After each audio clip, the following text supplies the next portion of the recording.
Hello students, welcome to my class. Today I am going to teach you physics 10th class syllabus, and the chapter is effects of electric current. So I will teach you this chapter in two parts because it is quite a lengthy chapter and not possible to teach you in one lecture only. I will make a new lecture soon.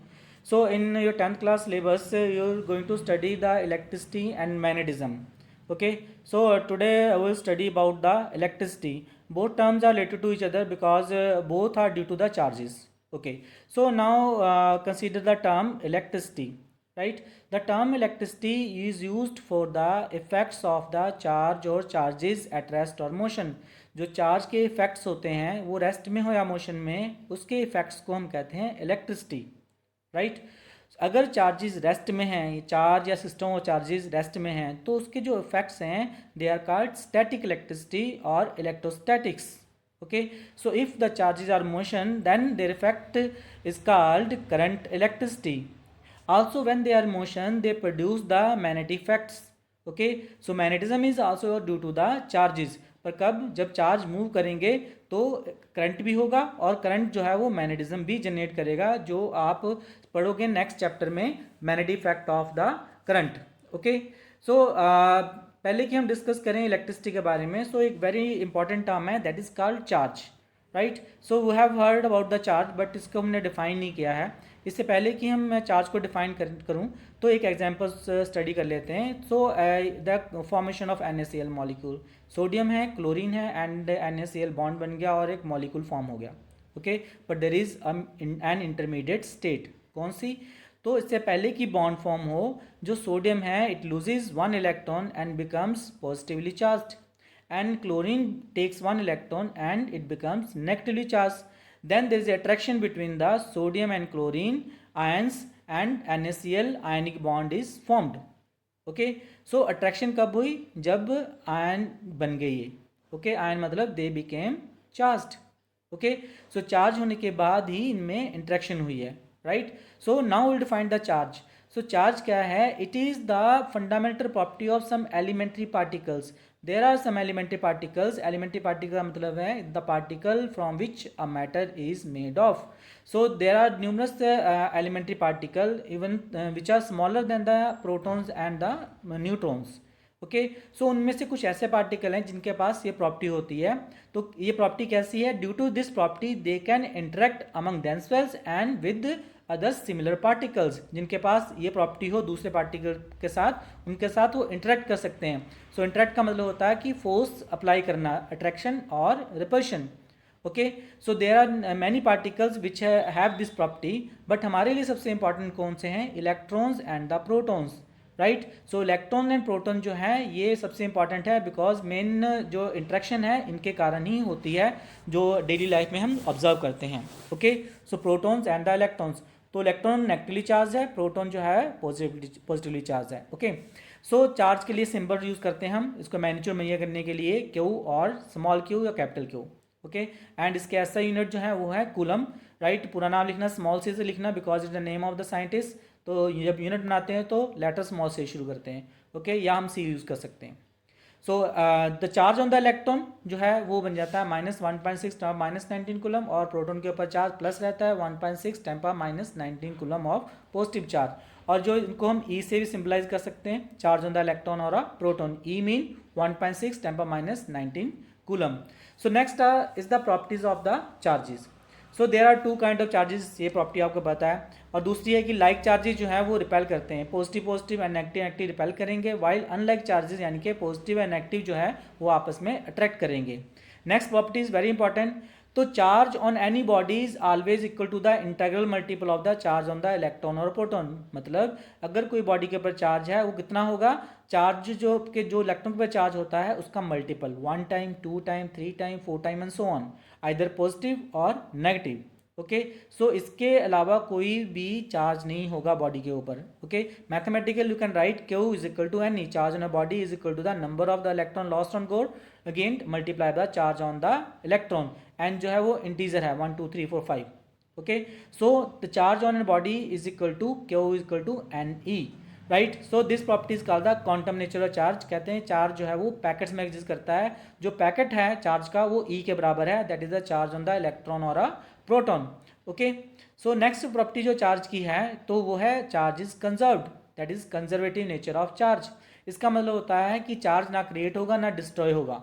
Okay, so total charge जो है वो ना बढ़ता है ना कम होता है, कोई भी रिएक्शन हो। So it may be stated as the sum total of positive and negative charge always remain constant in every process। या कोई रिएक्शन है या प्रोसेस है, तो जितना प्रोसेस से पहले चार्ज होगा उतना प्रोसेस के बाद होगा। ठीक है, चार्ज ना बढ़ेगा ना कम होगा। नेक्स्ट प्रॉपर्टी जो है सिंपल है, it is the additive nature of charge. Charge is simply additive. अगर किसी बॉडी पे चार्ज दिया हुआ है, number of charge are given, तो टोटल चार्ज निकालने के लिए आप सिंपली एडिशन कर सकते हो। जैसे अलजेब्राइक एडिशन होती है वैसे ही कर सकते हो, प्लस को प्लस लेना, माइनस को माइनस लेना। जैसे ये बॉडी है, इसमें है +5 +2 है -3। ओके, तो टोटल चार्ज कितना बन जाएगा, इन दोनों को ऐड करना है, ये माइनस कर देना है, दैट इज 4 ही चार्ज आ जाएगा हमारे पास। Okay, next very important thing over here, that is charge on a body is due to the loss or gain of the electron or electrons। तो ये फैक्ट है कि किसी जो बॉडी पे जो चार्ज आएगा that is due to the loss और गेन ऑफ इलेक्ट्रॉन्स, कोई दूसरा कारण नहीं है चार्ज आने का। A body losing the electron become positively charged and a body gaining the electron becomes negatively charged. There is no other reason of the charging the body. हर एक body है उसके ऊपर चार्ज रहता है इलेक्ट्रॉन प्रोटॉन की form में, पर वो बॉडी चार्ज नहीं होती है। ओके, सो बॉडी चार्ज कब होगी, जब उसमें इम्बैलेंस होगा पॉजिटिव एंड नेगेटिव चार्ज का। ओके, वो कैसे होगा, by transferring the electrons. Okay, electron को लूज किया या इलेक्ट्रॉन को गेन किया तभी बॉडी पे जो है वो चार्ज आने वाला है। सो नेक्स्ट सिंपल प्रॉब्लम, इसमें थोड़ी सी कंसेप्ट भी हम पढ़ेंगे। इसमें a comb run through hair acquire positive charge of 4.8 10 12 coulomb, find the number of the electron lost और gain by the comb. also find the charge change in the mass of the comb, mass जो comb का change हुआ है या नहीं हुआ है। सो पहले कि न्यूमेरिकल हम करें, इससे हम एक थोड़ा सा चीज़ स्टडी कर लेते हैं। Comb run through dry hair, तो ये है कि आपने जो when your kid you have done this activity कि बालों से अगर आप ड्राई हेयर से कॉम को अगर रन करते हो तो वो चार्ज हो जाती है और वो छोटे छोटे पेपर्स को उठाने शुरू कर देती है। ओके, सो दैट इज़ ये जो चार्जिंग है, okay, it is called friction electricity, right, that which is generated on rubbing. Okay, so वैसे भी डेली लाइफ में बहुत सारे एग्जांपल है फ्रिक्शन इलेक्ट्रिसिटी के। जैसे आप बैलून को हैंड से रब करो, ये the balloon can stick with the wall, या आपके जो हेयर हैं आर्म के उसको खींचने शुरू कर देता है, right. So that is the friction electricity. और विंटर में आपने वुलन क्लॉथ पहने हुए हैं, right, when you come from outside या आप स्कूल जाते हो अपने फ्रेंड से हैंड शेक करते हो तो करंट लग जाता है। ओके, सो क्यों लगता है, बिकॉज आपकी बॉडी या वुलन क्लोथ जो चार्ज हो जाते हैं, that is the due to friction electricity. Okay, उसके बेस पे एक छोटी सी एग्जांपल दी हुई है, कहता है एक कॉम है उसके ऊपर इतना चार्ज आ गया पॉजिटिव, राइट, हमने निकालना है कितने इलेक्ट्रॉन उसने लूज किए हैं या गेन किए हैं। ओके, तो चार्ज ऑन द इलेक्ट्रॉन और चार्ज में मास of the electron is given. तो पहले तो बात है कि बॉडी की कौन सी चार्ज हुई, पॉजिटिव चार्ज। तो पॉजिटिव चार्ज क्यों होगी, क्योंकि वो इलेक्ट्रॉन को लूज करेगा, इलेक्ट्रॉन्स ने लूज किए तभी उसके ऊपर पॉजिटिव चार्ज आया है। ओके, सो अगर हम माने कि n इलेक्ट्रॉन लूज किए हैं तो बॉडी पे चार्ज कितना आएगा क्वांटम नेचर से, Q is equal to n into e, e is the charge on the electron और a proton. So number of electron lost will be equal to Q by e. Charge कितना आया 4.8 10 12 coulomb and charge on electron is 1.6 10 90 coulomb, and cancel करके इतने electron आ जाएंगे 3 into 10 electron जो हैं वो com ने लूज किए हैं। क्योंकि इलेक्ट्रॉन्स का मास होता है, so there is a loss of mass also, and the mass lost by the comb will be equal to n into mass of the electron. Okay, so number of electron loss multiply mass of the electron, अगर इससे multiply करेंगे तो हमारे पास आएगा 2.73 10 23 kilogram के बराबर जो है वो मास लॉस हुआ है। ओके, ये क्वेश्चन भी कई बार एग्जाम में आ जाता है, how many electrons constitute 1 coulomb charge. 1 coulomb charge अगर किसी बॉडी पे आया है तो कितने इलेक्ट्रॉन लूज किए हैं या गेन किए हैं। Okay, so from this formula Q is equal to N e, n will be equal to Q by e. Q कितना है 1 coulomb and e charge on the electron. अगर वैल्यू पुट करेंगे तो answer comes out to be 6.25 10 18 electrons. So 1 coulomb is equal to the 6.25 10 electronic charge. Okay, एक छोटा सा law और पढ़ लेते हैं which will help you in the further syllabus in +2, that is the Coulomb's law. So Coulomb's law क्या है, it is a mathematical formula which gives the force between the two charges. 2 point charges हैं, छोटे छोटे charges हैं, okay, उनको r distance में place किया हुआ है, तो आपस में फोर्स ऑफ अट्रैक्शन रिपल्शन कितनी होगी, that is found by using the Coulomb's law.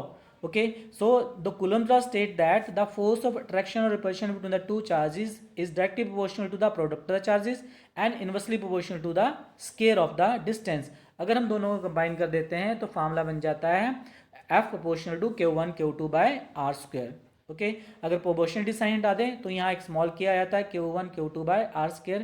के प्रोपोर्शनलिटी कांस्टेंट है, it is not a simple constant, its value depend upon the medium as well as the system of unit chosen. So ये जो formula है ये है Coulomb's law का mathematical form. Okay, so next term जो है वो है हमारे पास electric field. Right, so electric field क्या है? तो जैसे मैग्नेट है. ओके, सो मैग्नेट के अराउंड उसका इन्फ्लुएंस रहता है. कैसे इन्फ्लुएंस रहता है? मान लो ये मैग्नेट है, ये एक आयरन नेल है.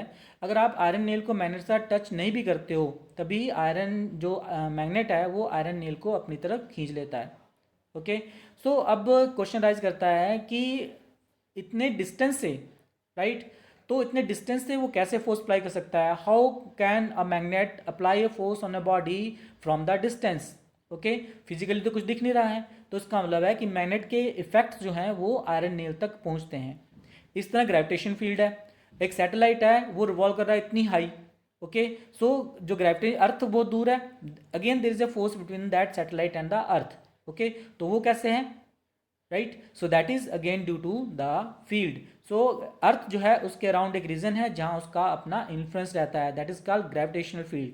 In the same way magnet है, मैग्नेट के अराउंड भी उसका अपना इन्फ्लुएंस रहेगा कुछ रीजन में, तो that is called the magnetic field. In the same way जो चार्ज है या चार्जेस हैं उनका भी एक, उनके अराउंड भी एक रीजन होता है जहां उनका अपना इन्फ्लुएंस होता है, that is called the field. Okay, so field क्या है? It is a region around, electric field is the region around a charge or the system of charges in which its influence can be observed. ठीक है, so this is the definition of the electric field. It is a very important term. If there is an electric field then you have to apply the force to move the charge. अगर electric field होगी तो तभी आप charge को move करने के लिए आपको फोर्स अप्लाई करनी पड़ेगी. अगर इलेक्ट्रिक फील्ड नहीं है तो you can move the charge without the help of the force. Okay, so next जो है, due to this electric field two charges can interact without the physical contact और from the distance. जैसे magnets हैं, जैसे gravitation field है, from distance they can interact. Okay, in the same way दो charges जो है वो डिस्टेंस से इंटरेक्ट कर लेते हैं विदाउट फिजिकल कॉन्टैक्ट से. किससे? थ्रू देयर इलेक्ट्रिक फील्ड, जहाँ उनका रीजन में उसका जो इन्फ्लुएंस रहता है. ठीक है, तो वो फील्ड के थ्रू जो है चार्जेस इंटरेक्ट करेंगे. अब है हमारे पास few definition, electric potential and the potential difference. Okay, so जो इलेक्ट्रिक पोटेंशियल जो है, this is the term very closely related with the energy. Okay, so उसी बेस में हम इसको डिफाइन करने वाले हैं एनर्जी या वर्क के केस में. Then we will define the potential difference. Now the electric potential क्या है? By definition electric potential of a field, ये इलेक्ट्रिक फील्ड है, ये एक पॉइंट है, यहाँ हमें बताना है कि इलेक्ट्रिक पोटेंशियल कितना है. Right, and this the property of the charge और the field of the charge. Okay, so by definition electric potential at a point जो है that is the work done to move 1 coulomb charge या unit charge from infinity to that point in the electric field. अगर हमने 1 coulomb charge को infinity का मतलब है कि जहां फील्ड नहीं है. Okay, so from infinity to a point in the field, अगर हमने इलेक्ट्रिक फील्ड में चार्ज को लेके आना है, कहाँ से? जहाँ फील्ड नहीं है वहाँ से चार्ज को लेके आना फील्ड के बीच में, तो जितना हमें काम करना पड़ेगा 1 कूलम चार्ज लाने के लिए, सो उसको कहते हैं पोटेंशियल और the electric potential at that point. Okay, so electric potential is the work done to move 1 coulomb charge from infinity to that point in the field. So definition I have written over here. एक दो तीन चीजें और लिखी हुई साथ में, along any path uniformly and against the electric field. Okay, so along any path जो है अगर आप अभी याद में रखोगे तो चलेगा. Okay, so along any path का मतलब है कि you can adopt any path to move the charge. Okay, तो कारण क्या है? वर्क डन सेम ही करना पड़ेगा. ओके, ये प्रॉपर्टी आती है कंजर्वेटिव नेचर की प्रॉपर्टी में आता है, जो इलेक्ट्रिक फील्ड जो कंजर्व्ड है. ओके, इसके कारण जो है ये प्रॉपर्टी रहती है. दूसरा, आपको यूनिफॉर्मली लेके आना है. यूनिफॉर्मली मतलब इसको तेज नहीं करना है, एक्सलेट नहीं करना है. Right, you will bring the charge uniformly without acceleration. अब ये क्यों नहीं करना है? क्योंकि अगर आप एक्सलेट करके लेके आओगे तो उसकी वेलोसिटी बढ़ जाएगी, तो आपने जो कुछ काम किया है वो कन्वर्ट हो जाएगा काइनेटिक एनर्जी में, तो वो हमें नहीं चाहिए. सो हम चार्ज को यूनिफॉर्मली लेके आएंगे विदाउट एक्सलरेशन. ओके, नेक्स्ट है against the field. Against the field भी जरूरी है, क्योंकि अगर आप इन डायरेक्शन ऑफ फील्ड लेके जाओगे तो आप यूनिफॉर्मली नहीं ले जा सकते, वो तेज हो जाएगा चार्ज. ओके अगर आप अगेंस्ट द फील्ड लेके जाओगे तभी आप उसको जो है वो मूव कर सकते हो यूनिफॉर्मली, ठीक है ना, क्योंकि जब अगेंस्ट द मूव करोगे तो net force can be zero on the object and you can move the charge uniformly. पर अगर ये बात जो है थोड़ी सी डिफिकल्ट है अंडरस्टैंडिंग में, तो अगर नहीं भी समझ आती कोई बात नहीं, आप यहाँ तक डेफिनेशन लिख सकते हो उसकी। ओके तो इफ़ डब्ल्यू is the work done to bring the charge q from infinity to point p, right, then the electric potential at that point will be equal to work done per unit charge, that is V is equal to W by Q। so V जो है वो symbol रहता है electric potential का, so work done per unit charge हो जाएगा। Okay so this is the formula for the electric potential to find at a point. तो ये मैथमेटिकल रिलेशन है। ओके सो अगर वर्क डन 1 जूल के बराबर है and Q is 1 coulomb, then potential becomes 1 joule per coulomb, that is 1 volt। so which is the SI unit of the electric potential। electric potential के unit जो होते हैं वो होते हैं वोल्ट। आप वोल्ट पूरा भी लिख सकते हो स्मॉल v से, या कैपिटल V अकेला भी लिख सकते हो। Okay so sometime definition comes, okay definition of 1 volt, right, it may be defined as the electric potential at a point in the electric field is said to be 1 volt if 1 joule work is to be done to bring 1 coulomb charge from infinity to that point। अगर हमने 1 coulomb charge को लाने के लिए 1 जॉल काम करना पड़ रहा है तो उस जगह में, तो वहाँ जो पोटेंशियल होगा वो पोटेंशियल 1 वोल्ट के बराबर होगा। So this is the simple definition of the volt and exam में आ जाती है, you have to learn it. Okay so next is the simple sample problem 3। Find electric potential at a point if first part 100 joule work is done to bring 5 coulomb charge from infinity, या 5 joule work is done to bring 5 millicoulomb charge from infinity to that point। Okay so यहाँ हमें क्या दिया हुआ है, first numerical में हमें work दिया हुआ है और चार्ज दिया है, W is given, Q is given, तो पोटेंशियल कितना होता है W बाय Q। सो उसको डिवाइड कर देंगे यहाँ और ये हमारे पास पोटेंशियल आ जाएगा 20 volt. right, in second case work is given that is equal to 5 joule and the charge is 5 millicoulomb, मिली में कन्वर्ट कर दो, 5 इंटू 10⁻³ मिली होता है 10⁻³ ओके सो ये चार्ज इतना हो जाएगा और इतना जॉल वर्क हुआ है, तो यहाँ से अगर निकालेंगे 5 joule by 5⁻³ so it will be equal to 1000 volt. So potential at that point will be 1000 volt. And sample problem 4। सो ये सभी बेसिक न्यूमेरिकल हैं, एग्जाम में आ जाते हैं इसके बारे में। Find the work done to bring 1 electron from infinity to a point in the electric field where potential is 10 volt. एक इलेक्ट्रॉन को लेके आना है इलेक्ट्रिक फील्ड में जहां पोटेंशियल वैल्यू 10 वोल्ट है। Okay so Q is equal to E, that is the electronic charge, potential is 10 volt. हमें formula बताया कि V is equal to W by Q, here we have find the work done, work done will be equal to charge into potential, so Q into V। अगर value put करेंगे तो हम इसकी charge की value electronic charge and the potential is 10 volt, तो it will be 1.6 × 10⁻18 joule के बराबर जो है वो काम होगा।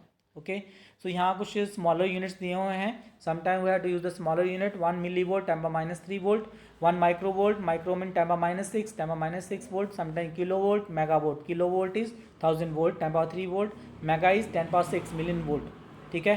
एंड चार्ज के लिए भी स्मॉलर यूनिट है हमारे पास, मिली कूलम हो गया, माइक्रो कूलम हो गया, नैनो कूलम हो गया, राइट। मिली कूलम मतलब 10⁻³ coulomb, micro mean 10⁻6 and the nanocoulomb mean 10⁻9 coulomb. Okay so next term जो है that is of the potential difference, right. So potential difference जो है it is the work done to move 1 coulomb charge from 1 point to other point in the electric field, right. थोड़ा सा difference है electric potential और electric potential difference में। अब क्या है, चार्ज को हमने फील्ड के बीच में ही एक जगह से दूसरी जगह लेके जाना है, ठीक है ना।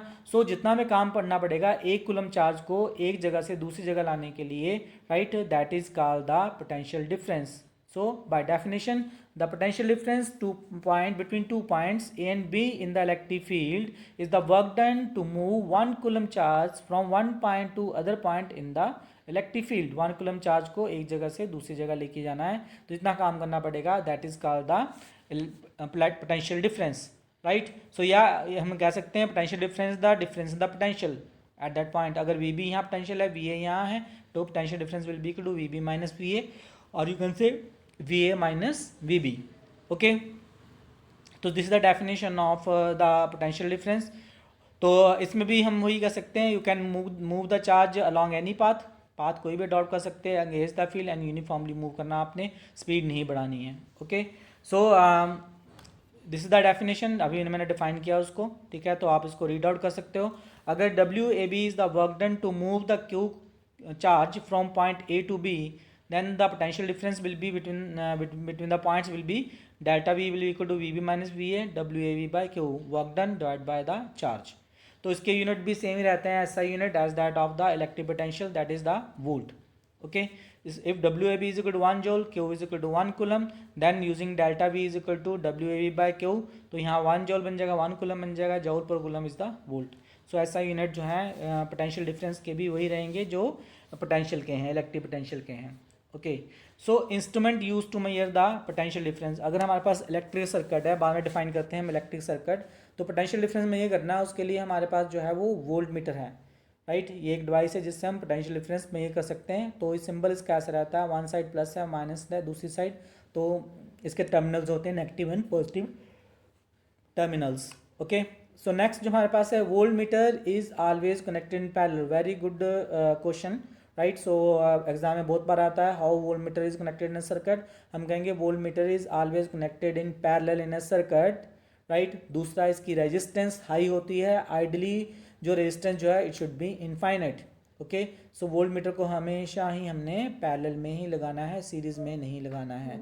ठीक है ना, सीरीज पैरेलल समझ लग जाएगी बात को, अभी हम पढ़ेंगे बाद में. ठीक है, सो नेक्स्ट है electric potential and the potential difference both are a scalar quantity. So potential and जो है वो स्केलर क्वांटिटी, वेक्टर क्वांटिटी नहीं है, दोनों जो है वो स्केलर क्वांटिटी है. Okay, so next is a question. First part is that a charge of 5 nanocoulomb is moved from point P to Q in the electric field and 10 millijoule work is to be done. तो हमने निकालना है potential difference P and Q में कितना है. दूसरा numerical है, proton को मूव किया हमने, potential difference of the 100 volt, तो कितना काम करना पड़ेगा. ठीक है, सो फर्स्ट केस में क्या है, 5 नैनोकुलम चार्ज है हमारे पास. 5 nanocoulomb is 10⁻⁹ coulomb. Okay, so work done is 10 millijoule. 10 millijoule work है, that is equal to 10⁻³ joule. तो हमें निकालना है potential difference. Formula potential difference का सिंपल है, work done by charge. So value put कर दो इसकी, वर्क डन अपॉन चार्ज की. So it will be nearly 2 × 10⁻⁶ volt के बराबर आ जाएगा. अब नेक्स्ट है कि प्रोटॉन को मूव किया हमने, पोटेंशियल डिफरेंस ऑफ 100 वोल्ट, कितना काम करना पड़ा. राइट, सो फार्मूला जो है सेम ही यूज़ करना है, V is equal to W/Q, W will equal to Q into V. Charge multiply by potential is called work done. So Q into V, Q हमें दिया है charge on the proton, that is equal to 1.6⁻⁹ coulomb, और V जो है वो हमारे पास 100 volt दिया हुआ है. तो यहाँ से मल्टीप्लाई करेंगे तो ये बन जाएगा 1.6⁻⁻17 coulomb volt. Okay, so coulomb volt is the joule. Right, so 1 V is equal to joule per coulomb. तो ये हमारे पास जो है, यहाँ हमारे पास इसके यूनिट आ जाएंगे एनर्जी के. Okay, so work done will be equal to 1.6⁻⁹17 joule के बराबर जो है वो एनर्जी आने वाली है. Okay students, so next topic is of electric current or simply current. So student, you have heard about the water current, that is the flow of water, and air current, that is the flow of the air. In the same way, flow of the charges through a piece of the conductor or any conducting medium makes an electric current. Okay, अगर किसी conductor में से या किसी भी conducting medium में से charges flow कर रहे हैं तो हम कहेंगे उसमें इलेक्ट्रिक करंट है. Electric current is the simply flow of the charges. Okay, so electric current may also be defined as the flow of the charges through a certain piece of a conductor is called electric current or makes an electric current. Okay, so we may also say that the flow of the charges through any conducting medium makes an electric current. यहाँ मैं बात कर रहा हूँ conducting medium की. Generally हमारे पास जो conductors होते हैं वो है पीसीज ऑफ द मेटल और the alloys. right, but it is not only the metals through which current can pass. There are the liquids and the gases जिसमें से करंट पास हो सकता है. ओके, सो जनरली मेटल जो है वो solids form में आते हैं जिसमें से फ्री इलेक्ट्रॉन्स होते हैं और करंट फ्लो करता है. There are liquids also through which electricity can pass through. उसमें है इलेक्ट्रोलाइट्स. राइट, इलेक्ट्रोलाइट्स में पॉजिटिव एंड नेगेटिव आयंस होते हैं जिनके फ्लो के कारण जो है वो करंट बनता है. In the same way gases में जो है they are the electrons and the positive ion. Okay, so तीनों मीडियम जो है वो कंडक्ट कर सकते हैं. तो ये जो फ्री इलेक्ट्रॉन्स हैं, पॉजिटिव नेगेटिव आयंस हैं and electron and positive ions हैं, राइट, इनको कहते हैं हम करंट कैरियर्स. दो करंट कैरियर्स क्या हैं? These are the particles flow of which makes an electric current. Okay, so आगे मैं पढ़ाऊँ आपको एक टॉपिक डिस्कस कर लेते हैं, that is electrolytes. So important topic है. इलेक्ट्रोलाइट क्या है? These are the aqueous solution of acid, bases और साल्ट्स. यानी कि तो हमने एसिड बेसिस को जो है पानी में डिजोल्व करना है. Aqueous solution mean dissolve in water solution. Okay, so if you dissolve the acid base or salt in the water, that water becomes conducting and that conducting water is called electrolyte. Okay, यहाँ NaCl salt हमने लिया है, कौन सा salt है, इसको अगर पानी में डालेंगे तो Na प्लस NCl नेगेटिव बन जाएगा. ये है हमारे पास एसिड HCl एंड H2SO4. इसमें इसको पानी में डालोगे तो आयंस में डिसोशिएट हो जाएगा, ये बन जाएगा H plus Cl negative and ये बन जाएगा H plus and sulphate ion. In the same way potassium hydroxide and ammonium hydroxide को डिजोल्व करोगे तो बन जाएगा K plus OH negative and NH4 plus ammonium ion and hydroxide ion. Okay, so तो इनको सभी डालने से वाटर बिकम्स कंडक्टिंग, इनको कहते हैं electrolyte. So one thing you noted that the metal जो है ना they are better conductor than the electrolytes. कारण क्या है, जो मेटल्स हैं इनमें होते हैं electrons which are very small and very large in number, right. On the other hand electrolytes में होते हैं आयंस जो बड़े होते हैं और इनका नंबर भी कम होता है. ओके, सो द मेटल जो है वो बेटर कंडक्टर है as compare to the electrolytes. Okay, now how we measure the electric current? So electric current in a piece of the conductor is measured in terms of the quantity that is called strength of the electric current or simply current. Okay, तो strength of electric current से मतलब क्या है कि how much charge is flowing through that conductor per unit time. अगर conductor में से ज़्यादा चार्ज फ्लो कर रहा है पर यूनिट टाइम में, देन द करंट की वैल्यू उसमें ज़्यादा होगी, strength of the current will be more. So by definition the rate of flow of the charges through a conductor is called an electric current or strength of the electric current. Okay, so mathematically the electric current is equal to the charge that flows through the conductor and the time taken to flow that charge. So I will be equal to Q by T, or current will be equal to charge flown and the time taken. Okay, now the unit of the electric current is ampere. It is derived from the name of the scientist Ampere. उसके name से बनाया हुआ है, तो ऐसा unit जो है वो एम्पेयर है. अगर Q की वैल्यू हम 1 कूलम ले लेते हैं और टाइम 1 सेकेंड लें तो I कितना बन जाएगा current, 1 coulomb by 1 second, 1 coulomb per second, that is called 1 ampere. So it is the SI unit of the electric current. So 1 ampere will be equal to 1 coulomb per second. So sometime exam में definition आ जाती है कि how much is 1 ampere. Okay, so 1 ampere को define करेंगे. 1 ampere क्या होता है, if 1 coulomb charge passes through a conductor in 1 second then the current in the conductor is said to be 1 ampere. So you have to learn the definition of the 1 ampere also.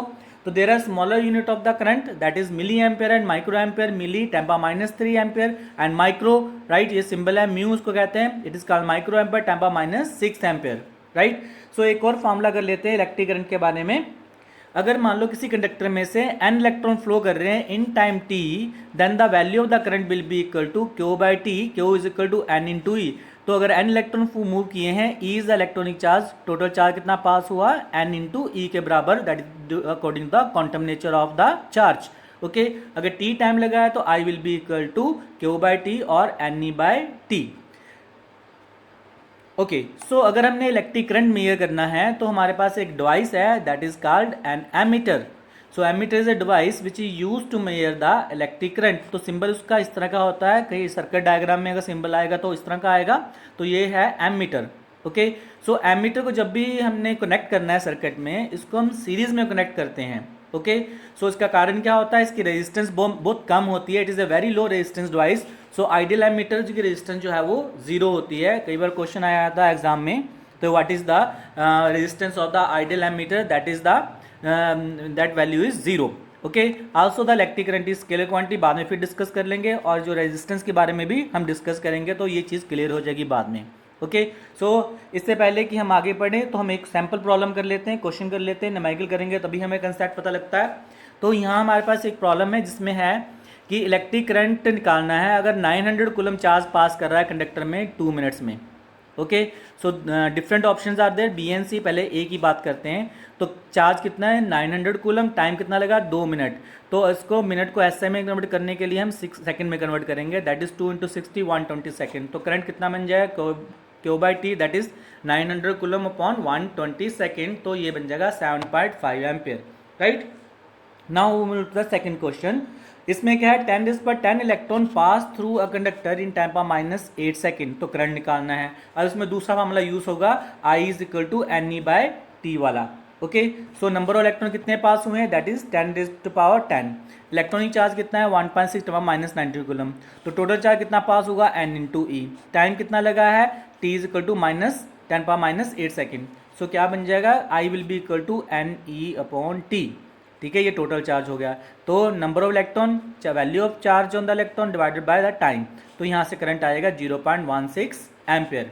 Okay, so next part जो इसका है, कहते हैं कि इसमें अगर 2 ampere current flow कर रहा है कंडक्टर में 30 मिनट्स के लिए, तो उसमें कितना करंट, कितने चार्जेस फ्लो हुआ है और कितने इलेक्ट्रॉन फ्लो हुए हैं। Okay, so number of electron निकालना है, टोटल चार्ज निकालना है। First will find the total charge. Current कितना है 2 एम्पियर, टाइम 30 मिनट, मतलब 60 मल्टीप्लाई कर लेना है 1800 सेकेंड। ओके, फार्मूला है हमारे पास I is equal to Q/T। इससे हम क्यों निकालेंगे I × T के बराबर। करंट दिया हुआ हमने 2 एम्पियर, टाइम है 1800 सेकेंड, टोटल चार्ज कितना पास हुआ 3600 कूलम। अगर n इलेक्ट्रॉन फ्लो हुए हैं तो Q किसके बराबर होगा NE के बराबर। यहाँ से नंबर ऑफ इलेक्ट्रॉन निकाल सकते हैं Q/E, right. So N will be equal to Q/E। So charge कितना है 3600 और इलेक्ट्रॉनिक चार्ज की वैल्यू इतनी है, तो उसको हम डिवाइड करके आंसर आ जाएगा 2.2/1022 इलेक्ट्रॉन्स। ओके, अब क्वेश्चन राइज करता है कि how to maintain the current in the conductor. अब कैसे करें कि करंट जो है फ्लो करता रहे, चार्जेस कंडक्टर में फ्लो करते रहें। ओके, अगर हम चाहते हैं कि पानी फ्लो करता रहे तो हमें उसको क्या करना पड़ेगा, पाइप के एंड्स के अक्रॉस जो है प्रेशर डिफरेंस मेंटेन करना पड़ेगा, या एक लेवल ऊपर करना पड़ेगा, एक लेवल नीचे करना पड़ेगा। Only then water will flow. Okay, in the same way जो हवा मूव करेगी due to the pressure difference, right, from the high pressure to the low pressure. Okay, in the same way अगर हम चाहते हैं कि चार्जेस कॉन्टिन्यूसली फ्लो करे conductor में से, करंट बना रहे, तो हमें क्या करना पड़ेगा, उसके लिए हमें पोटेंशियल डिफरेंस मेंटेन करना पड़ेगा। You have to make the potential difference, maintain the potential difference across the ends of the conductor. Okay, potential difference भी लेवल जैसा रहता है ग्रेविटेशन में। तो अगर एक एंड कंडक्टर का हाई पोटेंशियल कर दें या पॉजिटिव कर दें और दूसरा एंड ऑफ द कंडक्टर हम लो पोटेंशियल कर दें या नेगेटिव कर दें, तभी जो हो उसमें से जो है चार्जेस फ्लो करेंगे।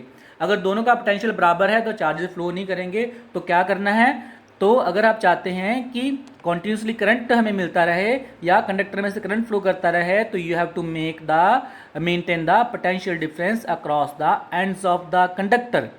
तो हम कैसे करेंगे potential difference maintain? It is maintain with the help of the cell और a battery, generator, AC mains. ठीक है, इसके हेल्प से जो हम पोटेंशियल डिफरेंस मेंटेन करेंगे, यानी कि एक एंड बना देंगे पॉजिटिव, दूसरा एंड बना देंगे नेगेटिव, तो only then the charges will flow. तो बहुत ध्यान से सुन लो, क्या चाहिए हमें, पोटेंशियल डिफरेंस। ओके, वो कैसे हम करेंगे पोटेंशियल डिफरेंस मेंटेन?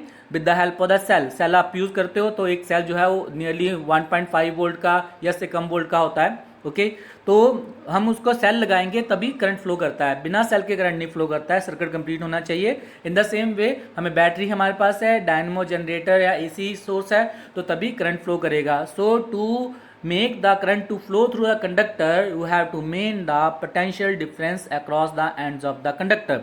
और ये जो सभी डिवाइसेस हैं जिसको हम पोटेंशियल डिफरेंस मेंटेन करने के लिए यूज करते हैं, इनको कहते हैं सोर्सेज ऑफ पोटेंशियल डिफरेंस और सोर्सेज ऑफ EMF। यहाँ टर्म मैंने यूज की है EMF। EMF की फुल फॉर्म जो है वो है इलेक्ट्रोमोटिव फोर्स। जैसे मान लो फाउंटेन है, ओके, फाउंटेन में से पानी फ्लो करता रहे, ऊपर जाए नीचे है नीचे, राइट, तो ये तभी होता है, नीचे मोटर लगी होती है जो पानी को पुश करती है। ठीक है, that gives the mechanical force, right, which pushes the water upward, that water comes down and then again that water is pushed up.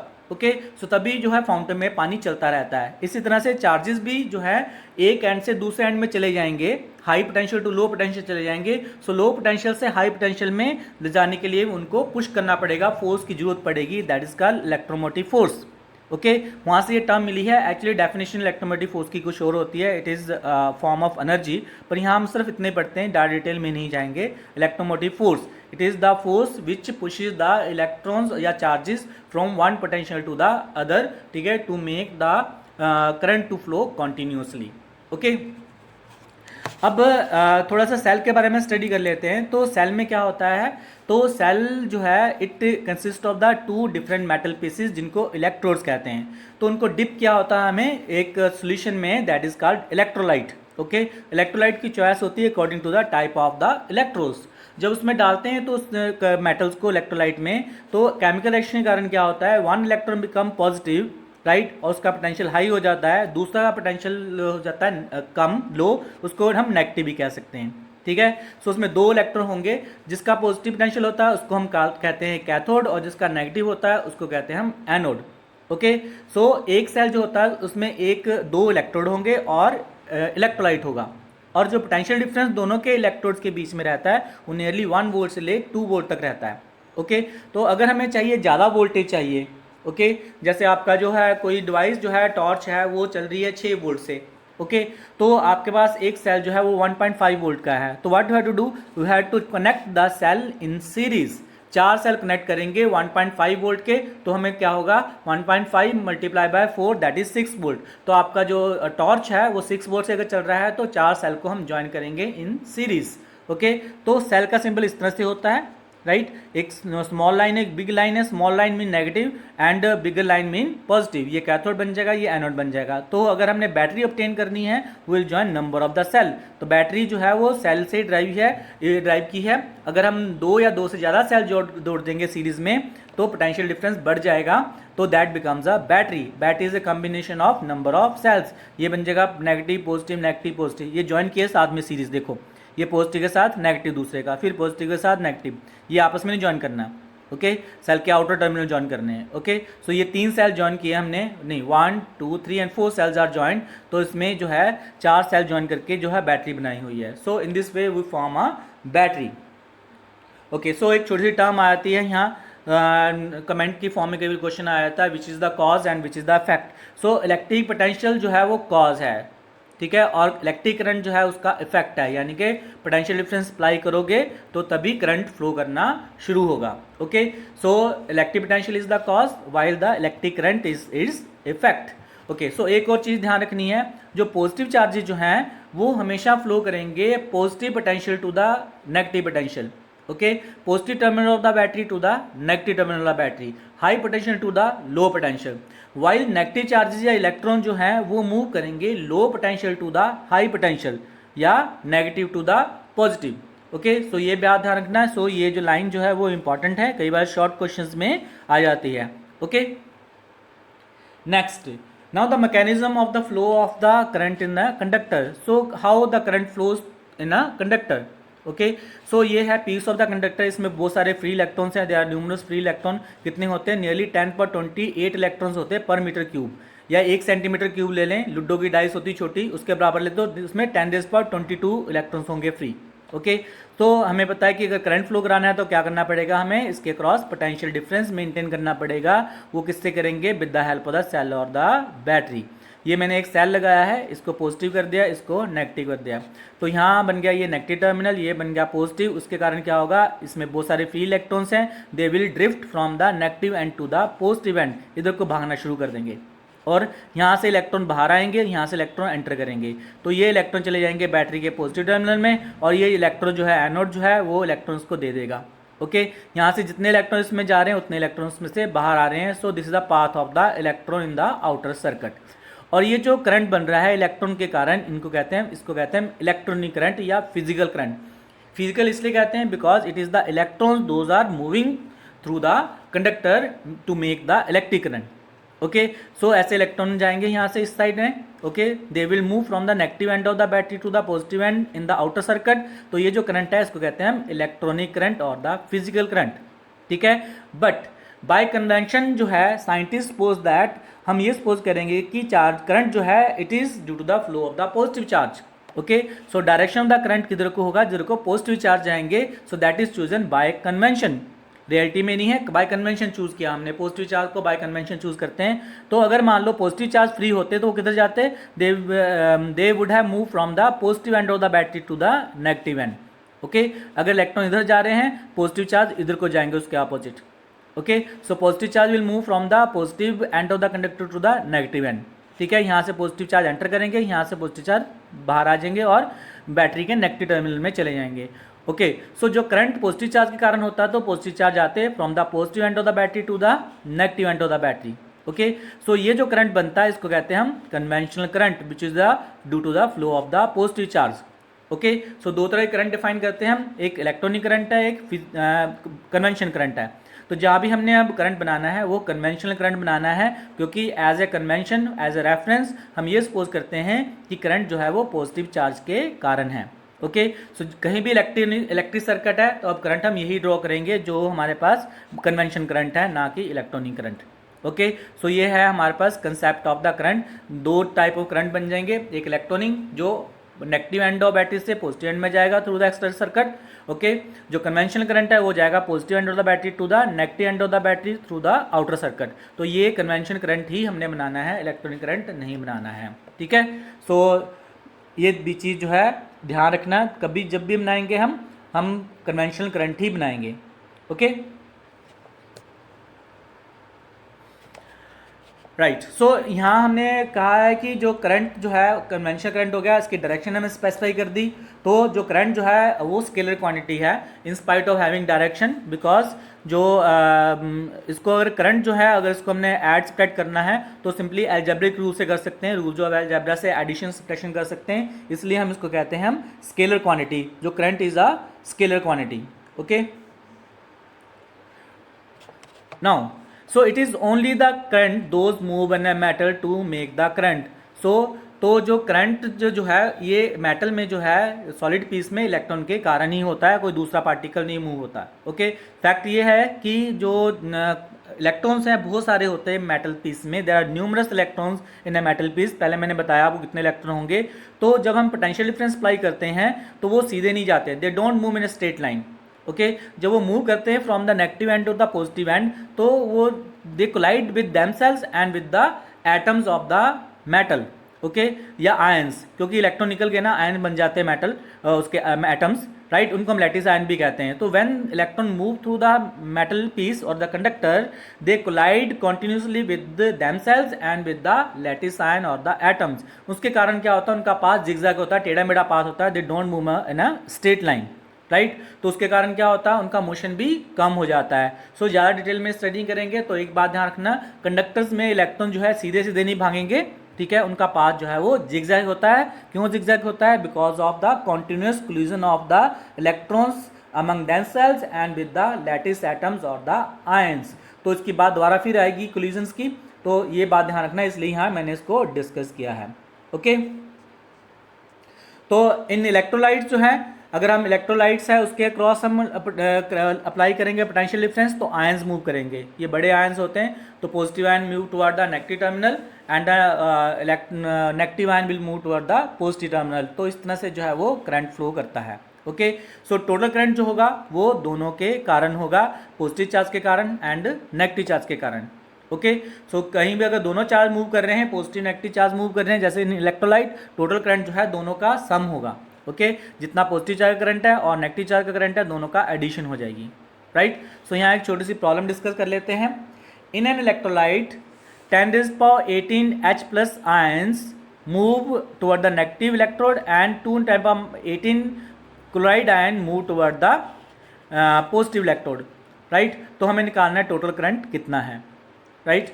सो जो H+ हैं वो है positive ion, they move toward the right hand side, इधर को जाएंगे toward the negative terminal. Okay, so जो negative charges जो हैं they move toward the positive side, ठीक है। सो इधर को जाएंगे टुवर्ड द से राइट हैंड साइड। तो उससे क्या होगा,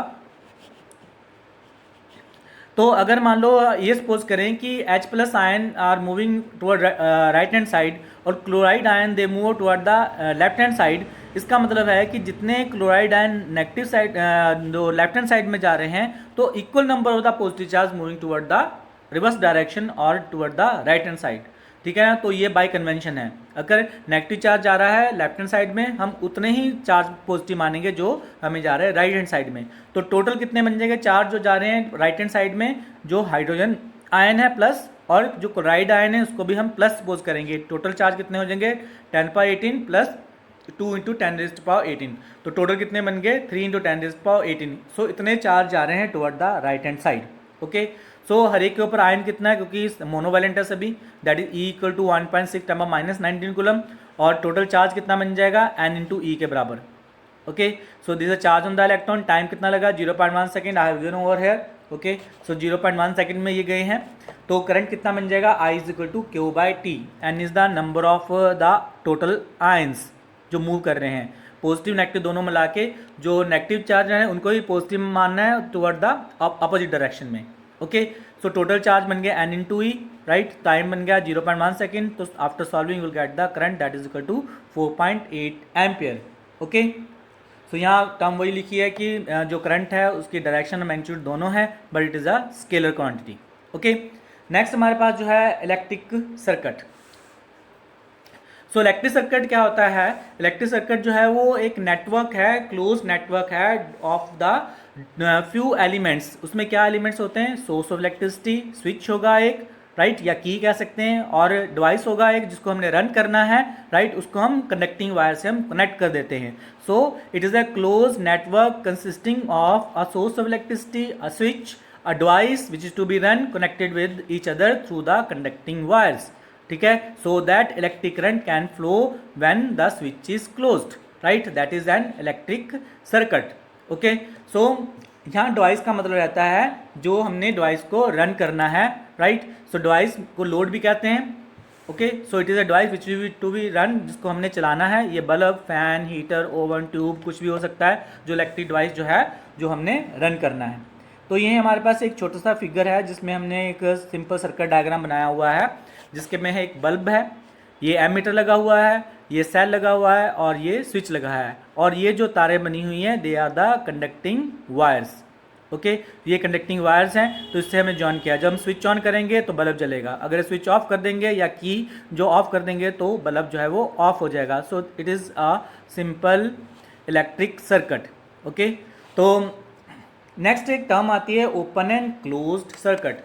ओपन सर्किट का मतलब होता है when it is of, right, जो की को हम ओपन कर देते हैं, ये की जो लगी है इसको बाहर निकाल लेते हैं, key is open, right, and current is not flowing through the circuit, then that is called the open circuit. ठीक है ना, open circuit is not in working condition. Okay, close circuit क्या होता है, when the circuit is close it's mean that current is flowing through the circuit and switch is on, या key को हमने close किया हुआ है, that is called the close circuit. So current तभी फ्लो करेगा अगर सर्किट क्लोज्ड है। ये क्लोज्ड उसका नहीं है जब हम कहते हैं कि गेट बंद हो गया, क्लोज हो गया तो कोई आ जा नहीं सकता, यहाँ उल्टा है, अगर यहाँ क्लोज किया है तो सर्किट कंप्लीट है, circuit is complete and the current can flow. अगर ओपन सर्किट है तो इसका मतलब है कि सर्किट ब्रोकन है, टूटा हुआ सर्किट है, कंप्लीट नहीं है, करंट फ्लो नहीं करेगा।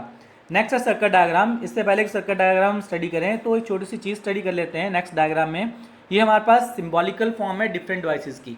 ओके, पहला जो है वो है इलेक्ट्रिक सेल। इलेक्ट्रिक सेल को हम ऐसे रिप्रेजेंट करते हैं, पहले ही बता चुका मैं।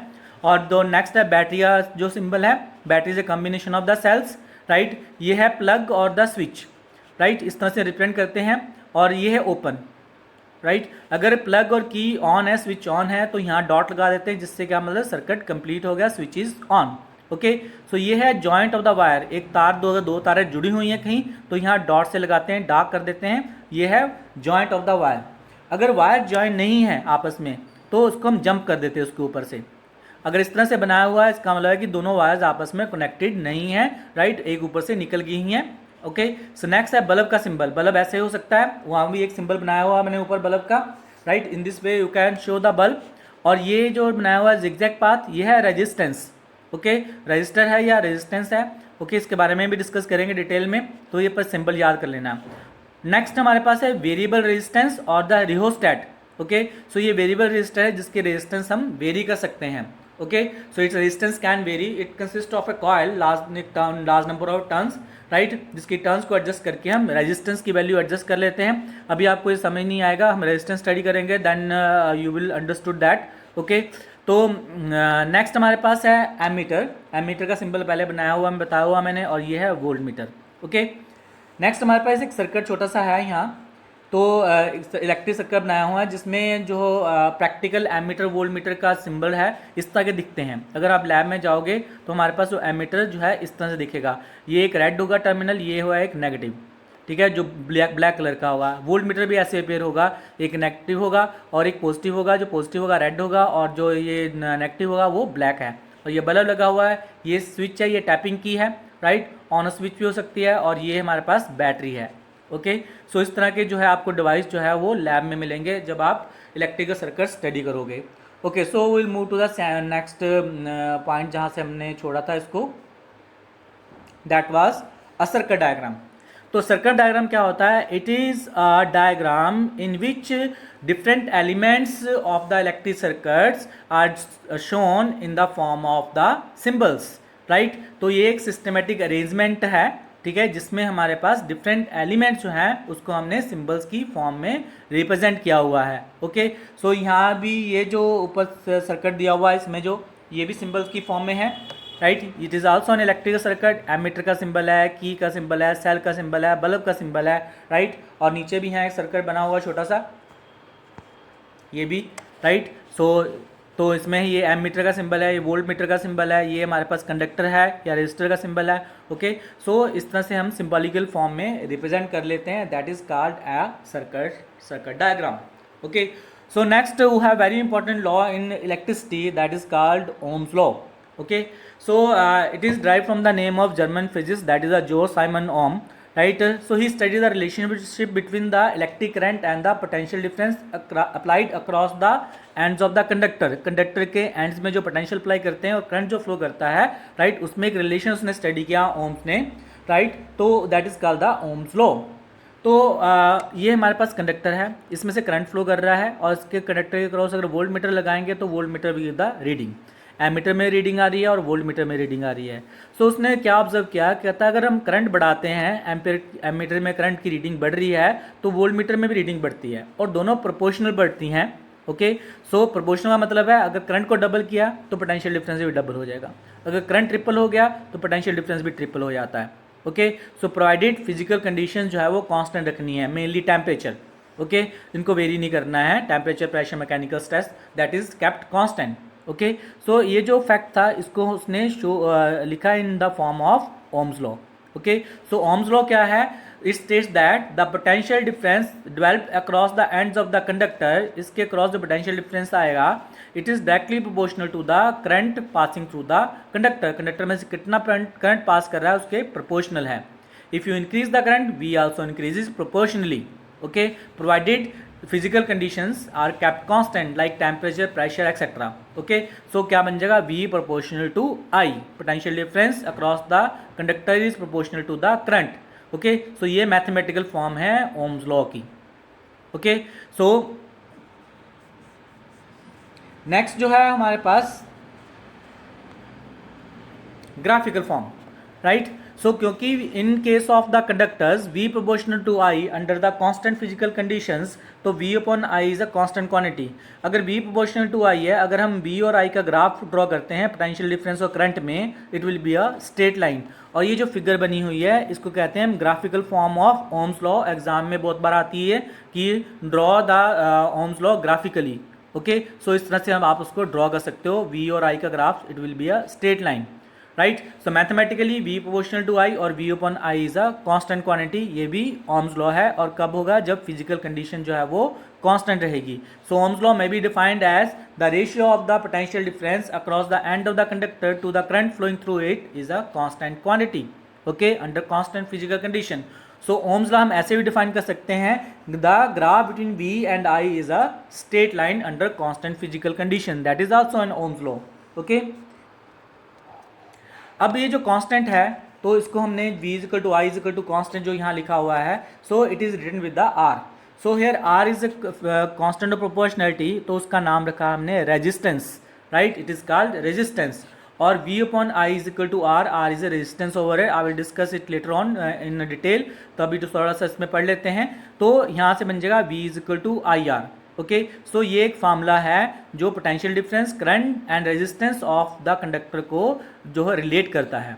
Okay, so from this relation अगर हम देखें I बन जाएगा V upon R। Okay, so अगर पोटेंशियल कांस्टेंट है I is inversely proportional to R, इसका मतलब है जिसके लिए R ज़्यादा है उसमें करंट कम है। सो ये जो क्वांटिटी है R जो करंट को रिस्ट्रिक्ट कर रही है, अगर ये ज़्यादा है I कम है। ओके, अगर R is less I is more, it's mean that this is the quantity which controls the current, तो इसलिए इसका नाम रखा हुआ है रेजिस्टेंस, क्योंकि ये ज़्यादा होगा तो I कम होगा। Okay, so its name is resistance, right. So I is current is inversely proportional to the resistance, इसलिए करके इसका नाम जो रेजिस्टेंस रखा हुआ है। सो बाय डेफिनेशन रेजिस्टेंस क्या बन जाएगी, the resistance of a conductor may be defined as the opposition offered by the conductor to the flow of the charges और करंट। जो कंडक्टर जो है वो कितना अपोज करता है चार्जेस को फ्लो करने से कंडक्टर में से, okay. So that is called the resistance, right. So mathematically resistance कितना बन जाएगा, R will be equal to V upon I. So this is the mathematical relation of the resistance, the it is the ratio of the potential difference to the current flowing through the conductor. So ये formula बन जाएगा to find the resistance, okay. So next हमारे पास इसके unit है। अगर potential difference 1 volt है, current 1 ampere flow कर रहा है, तो रेजिस्टेंस बन जाएगा 1 volt by 1 ampere, that is 1 volt पर एम्पियर। इसको कहते हैं 1 ओम, ठीक है। स्मॉल, यहाँ ओल का लेटर स्मॉल है, कैपिटल लेटर लिखोगे तो नाम बन जाएगा, स्मॉल लेटर्स लिखना है। और सिंबल ये होता है, ये ओमेगा है, कैपिटल ओमेगा, तो इट इज़ 1 ओम। सो ऐसा unit of the resistance is 1 ohm, okay. So इसकी डेफिनेशन भी आती है एग्जाम में कि 1 ओम कितना होता है। तो यहाँ definition, the resistance of a conductor is said to be 1 ohm if 1 ampere current flows through it on applying potential difference of 1 volt across it, okay. So ये डेफिनेशन है 1 ओम की। अगर हम एक वोल्ट पोटेंशियल अप्लाई करते हैं और 1 ampere current जा रहा है कंडक्टर में से, तो कंडक्टर की रेजिस्टेंस 1 ओम के बराबर होगी, ओके। सो यहाँ एक सर्किट डायग्राम है जो एक्सपेरिमेंटल स्टडी करने के लिए यूज़ करते हैं ओम्स लॉ को, राइट। सो यहाँ ये है कंडक्टर, या जिसकी रेजिस्टेंस को हमने निकालना है या इसकी प्रॉपर्टी स्टडी करनी है। इसके क्रॉस हमने लगा दिया है एक source of battery, source of potential difference. ये पॉजिटिव टर्मिनल इधर कर दिया, नेगेटिव इधर कर दिया, ओके। ये एमीटर है which will read the current. कैसे कनेक्ट किया, ये पॉजिटिव टर्मिनल एमीटर का, ये पॉजिटिव के साथ होता है, ठीक है। In the same way voltmeter को भी ऐसे कनेक्ट करना है, positive terminal toward the positive side of the cell, ठीक है। तो यहाँ से ये वोल्टमीटर नेगेटिव है और ये जो नेगेटिव टर्मिनल है it is joint to the other end यहाँ, ठीक है। सो नेगेटिव एंड जो है that is joint with the negative end of the ammeter. In the same way negative end is joint with the negative end of the voltmeter, okay. So ये है rheostat which is variable resistor, जहाँ से हम resistance को very करेंगे। ये key है या स्विच है, ओके। सो जब हम ऑन करेंगे तो करंट फ्लो करना शुरू होगा। अब देखो ये जो सर्किट लगा हुआ है एमीटर एंड वोल्टमीटर, जो एमीटर जो है वो इसके पाथ के बीच में है, इसको कहते हैं हम सीरीज़ में लगा हुआ है, ठीक है। Ammeter is always joined in series. अब जो वोल्टमीटर है ये जो कंडक्टर या रेजिस्टेंस के अक्रॉस लगा हुआ है, इसको कहते हैं हम पैरेलल में। सो वोल्टमीटर को हमेशा हम पैरेलल में ज्वाइन करेंगे हम, राइट। एमीटर को सर्किट के साथ सीरीज में ज्वाइन करेंगे, ओके। सो ये रियोस्टेट है, that is the variable resistor. ये की है जिसको हमने ऑन करेंगे तो करंट फ्लो करेगा, okay. So when we on the key या की को क्लोज करेंगे तो करंट फ्लो करना शुरू होगा। उससे क्या होगा, एमीटर में रीडिंग आएगी और वोल्टमीटर में रीडिंग आएगी, ओके। फिर हमने जो रेजिस्टर्स का जो नॉब होती है उसको हम मूव करते हैं, उससे क्या होता है, पोटेंशियल डिफरेंस की वैल्यू वेरी करती है या करंट की वैल्यू चेंज होगी। तो करंट चेंज होगा और वी भी चेंज होगा, राइट। इसको हमने स्लोली वेरी करना है। तो जैसे जैसे हम करंट वेरी करेंगे वैसे वैसे पोटेंशियल डिफरेंस वेरी करेगा। तो ये हमारा एक सिंपल सा एक डाटा है। If you very the potential, ठीक है, current is also varied, right. तो अगर 0 वोल्ट रखा हुआ है पोटेंशियल तो करंट 0 रहेगा। अगर 0.5 वोल्ट है तो करंट की वैल्यू मान लो 0.1 एम्पेयर है। इस तरह से 1 वोल्ट हो गया तो 0.2 है। तो ये एक सिंपल सा डाटा है, प्रैक्टिकली भी हो सकता है, वैसे मैंने ये वैसे लिख दिया है, तो प्रैक्टिकल भी ऐसा ऑब्जर्व कर सकते हैं हम। अब आएगा V/I निकालें, अगर रेशियो इनकी निकालते हैं, इसमें नहीं निकालना, 0/0 हो जाएगा, राइट। तो यहाँ सेकंड से निकालते हैं, that is 555, okay. V/I that is a 5, right. It verifies the Ohm's law, V/I is a constant quantity. और ये जो वैल्यू आएगी ये उसकी रेजिस्टेंस है 5 ओम के बराबर, ठीक है। सो यहाँ से हम रेजिस्टेंस भी निकाल सकते हैं। अगर इसका ग्राफ भी ड्रा करेंगे V और I का तो स्ट्रेट लाइन ही बनेगा। नेक्स्ट है what precautions we should use, right, to study the Ohm's law experimentally. सबसे पहले तो है कि current should be increase very slowly. क्यों? क्योंकि अगर करंट तेज़ी से बढ़ाएंगे तो हीटअप हो जाएगा कंडक्टर, हीटअप हो जाएगा तो फिजिकल कंडीशन कांस्टेंट नहीं रहेगी, ठीक है ना। तो करंट को हम स्लोली इंक्रीज करेंगे, राइट, ताकि थर्मल इक्विलिब्रियम मेंटेन रहे, जितनी हीट जनरेट हो वो जो सराउंडिंग में चली जाए, ओके। दूसरा बात क्या है कि हम सर्किट को साथ साथ में ब्रेक करते रहेंगे, ठीक है, ऑफ करके फिर चलाएंगे, राइट। क्योंकि अगर हम कॉन्टिन्यूसली सर्किट को वर्क कराएंगे तो कॉन्टिन्यूसली करंट पास करेगा तो हीट जनरेट हो जाएगी उसमें, राइट। कंडक्टर जो है गर्म हो जाएगा तो फिजिकल कंडीशन कांस्टेंट नहीं रहेंगी, ओके। सो ये ध्यान रखना है। और तीसरी बात क्या है कि जब इसको स्टडी करना है तो टर्मिनल्स का ध्यान रखना है कि आपने टर्मिनल्स प्रॉपरली ज्वाइन किए हैं या नहीं किए हैं, ओके। सो सर्किट कनेक्शन जो प्रॉपर होना चाहिए, राइट। जो वायर जो है वो प्रॉपर साफ होनी चाहिए, कंडक्टिंग वायर कॉपर वायर हम यूज़ करते हैं, ओके, वो प्रॉपरली क्लीन होनी चाहिए, राइट। सो ये चीज़ों का ध्यान रखना आपको जब भी हमने ओम्स लॉ का स्टडी करना है। एग्जाम में भी आया था कई बार कि what precaution we should take to while studying the Ohm's law experimentally, ठीक है। करंट को स्लोली इंक्रीज करना है और सर्किट को ब्रेक करते रहना है, राइट। और तीसरी क्या बात रखनी है कि टर्मिनल जो है एमीटर वोल्ट मीटर के, उसको ध्यान रखना है कि प्रॉपर्ली जॉइंट है या नहीं है। पॉजिटिव के साथ पॉजिटिव रखेगा, नेगेटिव के साथ नेगेटिव, और डायरेक्शन करंट भी उसमें शो करनी होती है सर्किट डायग्राम में, ओके। और एमीटर को ज्वाइन करना है सीरीज में और वोल्ट मीटर को ज्वाइन करना है पैरेलल में। So that's all for today. आज हम इतना ही पढ़ते हैं, तो काफ़ी लेंथी लेक्चर हो गया ये भी। तो रेस्ट रिमेनिंग लेक्चर जो है वो मैं आपको नेक्स्ट लेक्चर में पढ़ाऊंगा, न्यूमेरिकल्स भी दूंगा, और हमने उसमें स्टडी करना है अबाउट द रेजिस्टेंस और रेजिस्टर्स, तो वो भी काफ़ी इंपॉर्टेंट है। So thank you students, that's all for today, okay. अगर आपको अच्छा लगेगा तो then only I will continue, that depend upon the your response कि I will make further next lecture और not, okay. So if you like it, right, then you subscribe it or give a like, ठीक है, then only I will make the other lecture. So I am planning to make the lecture of the chemistry also, okay. So इसलिए जो है if you want कि मैं lecture और prepare करूँ तो इसको जो है properly view करिए आप और share कीजिए। Thank you.